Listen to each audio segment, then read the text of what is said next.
Tervist, head sõbrad! Andro Roosi memuaarid number 5. Ma täna ühistu saneerimise osas sõna ei võta. Las see asi natuke settib. See ei tähenda, et ma ei tegutse.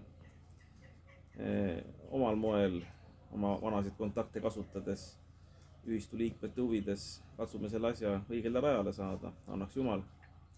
Aga ma räägin Tartu Hoiu-laenu ühistust ja üks teine teema.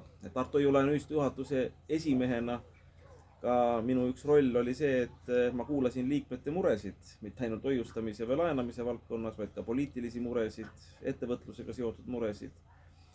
Ja üks, kes käis minuga rääkimas ja mida ma püüdsin ka läbi ministri lahendada ja läbi ühe teise ühistu liikme, oli Rail Service osaühing, millest oli ka siis Delfis juttu ja oli Esilehe uudis ja teistes kanalites täna. Et justkui, kuidas see sõnastus seal oli, et mingisugust 2 vene pätti või kes need seal on.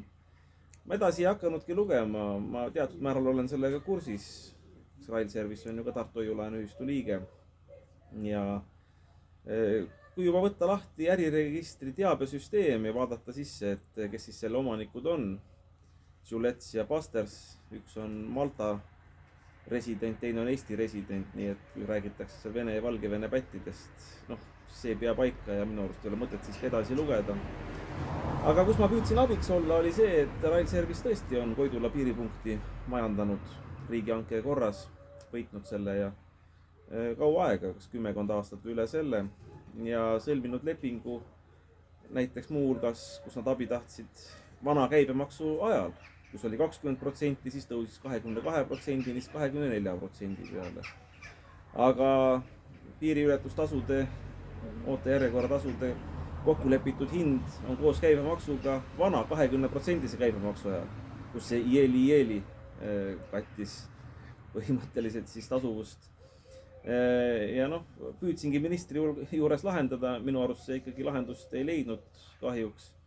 Ja siis on siin tulnud need, et küll võetakse altkäemaksusid asju, ega ma seda ei õigusta nagu, et mõned eraisikud võtavad altkäemaksu, aga ju eks sellel on ka oma põhjus. Et ilmselt tuleb põhjust otsida nagu sealt, et inimesed lihtsalt ei ela ära.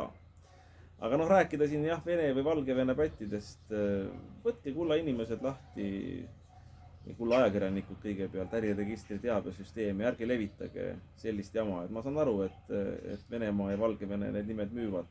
Ja teine asi, me ei tohi oma ettevõtteid maha teha. Isegi kui selle ettevõttega seotud mõned töötajad on näiteks kohtus süüdi mõistetud. See ettevõte ju ei ole süüdi mõistetud. Ettevõtte juhatuse liige Aleksei Mürissepp on väga tore mees. Ja minu hinnangul haus mees, hea mees, kaua Eestis oma kodumaal äri ajanud. Seesama Rail Service, võtke äriregistri teabesüsteem lahti. On päris palju Eesti riigile maksusid maksnud. Annab 15 töötajale tööd ja leiba, need on meie oma Eesti inimesed. Head inimesed, lõpetame oma ettevõtete, oma tööandjate, oma ettevõtjate peksmise. Esitame ainult fakte ja jääme oma emotsioonides vaoshoituks ja õiglaseks. Aitäh!